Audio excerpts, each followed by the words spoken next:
Hi friends, welcome to Sujatha pressure cooker. నేను మీ సుజాత. ఈరోజు అయితే మనం చాలా ఈజీగా చేసుకోగలిగే వడియాల రెసిపీని చూపించబోతున్నానండి. సమ్మరే కదా, ఎండతో కూడా పని లేదండి.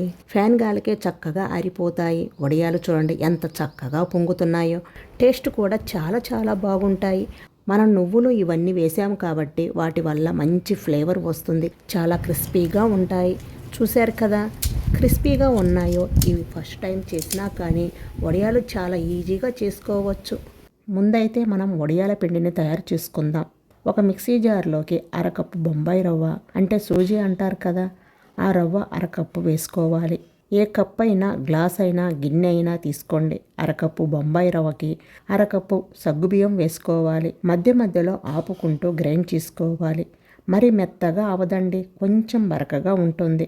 మధ్యలో ఆపుకుంటూ గ్రైండ్ చేసుకోండి. ఇప్పుడు ఇందులో 1 కప్పు వాటర్ పోసుకోండి. మనం రవ్వ పోసిన కప్పుతోనే వాటర్ పోసి కలిపేసుకోండి. నీళ్లు పోసి కలుపుతుంటే వెంటనే నీళ్లను పీల్చేసుకొని గట్టిగా అయిపోతుందండి. ఇప్పుడు మళ్ళీ 1 కప్పు నీళ్లు పోసుకోండి. అంటే మొత్తం మనం 2 కప్పులు వాటర్ని పోసుకున్నాము. మీకు మిక్సీ జార్లో కలుపుతూ ఉంటే బయటకు వస్తుందని అనిపిస్తే కొంచెం పోసుకుంటూ కలుపుకోండి. మొత్తం అయితే 2 కప్పులు నీళ్లు పోసి గ్రైండ్ చేసుకోవాలి. మధ్యలో కొంచెం పోసుకుంటూ గ్రైండ్ చేసుకోండి. కన్సిస్టెన్సీ చూడండి, గ్రైండ్ చేశాక ఈ విధంగా ఉంటుంది. మరీ కొంచెం పల్చగా ఉండాలి. ఇప్పుడు ఈ మిశ్రమాన్ని ఒక గిన్నెలోకి తీసుకోండి. మిక్సీ జార్లో అరకప్పు నీళ్లు పోసుకొని ఆ నీళ్లను కూడా ఇందులో పోసేసుకోండి. అంటే మొత్తం పిండి తయారు చేసుకోవడానికి 2.5 కప్పుల నీళ్లు పట్టాయి. రవ్వ సగ్గుబియ్యం కలిపి 1 కప్పు కదా, 1 కప్పుకి 2.5 కప్పుల నీళ్లు పోసుకొని పిండిని తయారు చేసుకున్నాము. ఇలా కలిపేసుకొని పక్కన పెట్టుకోండి. ఇప్పుడు ముఖ్యమైన ఇంగ్రీడియంట్ దీంట్లో వేసుకుంటున్నామండి. కానీ హెల్త్కి కూడా చాలా మంచిది. పిల్లలు కూడా ఇలా ఇష్టపడతారన్నమాట. కలర్గా ఉంటే ఇష్టపడతారు. ఇప్పుడు 1 కప్పు శంకుపూలను తీసుకొని వెనక ఉన్న గ్రీన్ పార్ట్ని తీసేసేయండి. చూడండి, ఇలా గ్రీన్ పార్ట్ మొత్తం తీసేసిన తర్వాత ఇప్పుడు కొన్ని వాటర్ పోసుకొని శుభ్రంగా కడిగి మళ్ళీ 1 కప్పు వాటర్ పోసుకోండి. వాటర్ పోసుకొని మరిగించండి. అవి అప్పుడు కలర్ మొత్తం షేడ్ అవుతుంది. చూడండి కలర్ ఎంత చక్కగా వచ్చిందో. ఇవి ఉడకటం వలన కలర్ మొత్తం వాటర్లోకి వచ్చేసింది. ఇప్పుడు స్టవ్ ఆఫ్ చేసి గిన్నెను పక్కకు దింపేసి చల్లారనివ్వండి. ఇప్పుడు స్టవ్ మీద అడుగు మందంగా ఉన్న గిన్నెను పెట్టుకొని 6.5 కప్పుల వాటర్ పోసుకోవాలి. రవ్వ సగ్గుబియ్యం కలిపి 1 కప్పు కదా, 1 కప్పుకి 9 కప్పుల నీళ్లు పడతాయండి. మనం 2.5 కప్పులు పిండి గ్రైండ్ చేసుకోవడానికి వాడాము కదా, మిగిలిన 6.5 కప్పుల నీళ్లు ఇందులో పోసుకోవాలి.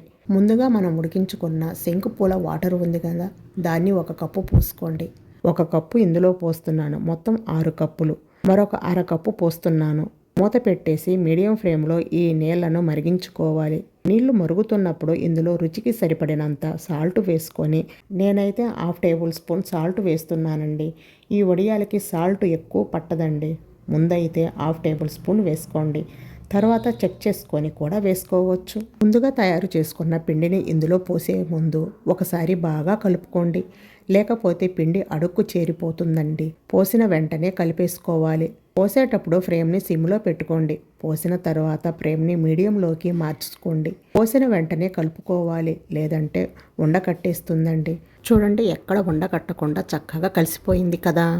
ఇలాగే మధ్యలో కలుపుకుంటూ ఒక 15 నిమిషాల పాటు ఈ పిండిని ఉడికించుకోవాలి. 2-3 నిమిషాలకే ఈ పిండి తిక్కుగా అయిపోతుంది. ఫ్రేమ్ని లోకి మీడియానికి అడ్జస్ట్ చేసుకుంటూ పిండిని అయితే 15 నిమిషాల పాటు ఉడికించుకోవాలి. పిండి బాగా ఉడికితే వడియాలు చక్కగా వస్తాయి. పిండి ఉడకలేదనుకోండి, వడియాలు ఇరిగిపోతాయి. పిండి బాగా ఉడికితేనే వడియాలు చక్కగా వస్తాయి. చూడండి కలర్ కూడా ఎంత బాగా వచ్చిందో. న్యాచురల్ కలర్ కదా, మనం ఇక్కడ శంకుపూల వాటర్ వాడాం కాబట్టి పిండి అనేది చక్కగా మంచి కలర్లో వచ్చింది. పిల్లలు కూడా ఇష్టంగా తింటారు. ఇలాగే మధ్యలో కలుపుకుంటూ ఒక 15 నిమిషాల పాటు ఈ పిండిని ఉడికించుకోవాలి. మధ్యలో కలుపుకుంటూ అడుగు నుండి తీసుకోండి. వడియాల పిండిని తయారు చేసేటప్పుడు ఎప్పుడు కూడా ఇలా మందంగా ఉన్న గిన్నెను తీసుకోండి. నేను కుక్కర్ తీసుకున్నానండి.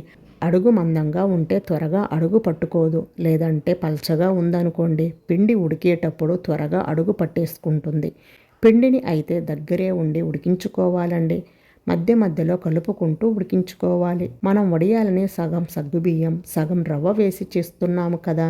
మీకు కావాలంటే మొత్తం రవ్వతోనైనా చేసుకోవచ్చు, లేదా మొత్తం సగ్గుబియ్యంతోనైనా చేసుకోవచ్చు.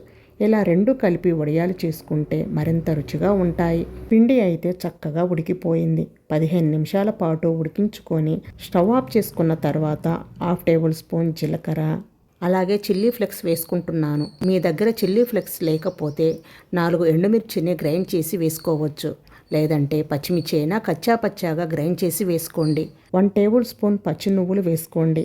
వేపినవి కాదండి, పచ్చి నువ్వులే 1 టేబుల్ వేసుకోండి. అలాగే ఒకసారి టేస్ట్ చెక్ చేసుకొని మీకు సాల్ట్ తగ్గితే ఇప్పుడు వేసి కలుపుకోవచ్చు. బాగా కలుపుకొని మూత పెట్టి ఈ మిశ్రమాన్ని కొంచెం చల్లారనివ్వండి. ఇది కొంచెం వేడి తగ్గాక కొంచెం చిక్కబడుతుంది. మరీ చిక్కగా అయిపోకూడదు, అంత చిక్కగా ఉండాలి. ఒక చిన్న గిన్నెలోకి తీసుకొని వడియాలు పెట్టుకోవడానికి ఈజీగా ఉంటుంది. మిగిలిన పిండి ఆరిపోకుండా మూత పెట్టుకోండి. మీరు క్లాత్ మీదైనా పెట్టుకోవచ్చు, లేదా ఇలాంటి కవర్ మీదైనా 2 మడతలు వేసి ముందు నీళ్ళతో తడుపుకొని తర్వాత ఈ కవర్ మీద పెట్టుకోండి. ఇప్పుడు ఒక్కొక్క గరిటె పోసుకోవాలి, స్ప్రెడ్ చేయవద్దు. జస్ట్ అలా పోసి వదిలేయండి. కొంచెం మధ్యలో గ్యాప్ ఇచ్చి పోసుకోండి.